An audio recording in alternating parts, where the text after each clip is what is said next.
அவள் ஒரு குமாரனைப் பெறுவாள், அவருக்கு இயேசு என்று பெயரிடுவாயாக, ஏனெனில் அவர் தமது ஜனங்களின் பாவங்களை நீக்கி அவர்களை இரட்சிப்பார் என்றான்.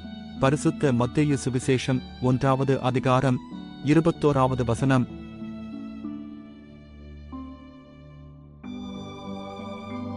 அவள் ஒரு குமாரனைப் பெறுவாள், அவருக்கு இயேசு என்று பெயரிடுவாயாக, ஏனெனில் அவர் தமது ஜனங்களின் பாவங்களை நீக்கி அவர்களை இரட்சிப்பார் என்றான். பரிசுத்த மத்தேயு சுவிசேஷம் 1வது அதிகாரம் 21வது வசனம்.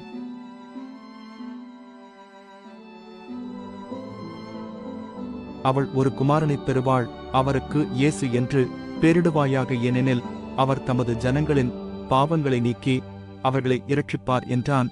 பரிசுத்த மத்தேயு சுவிசேஷம் 1வது அதிகாரம் 21வது வசனம்.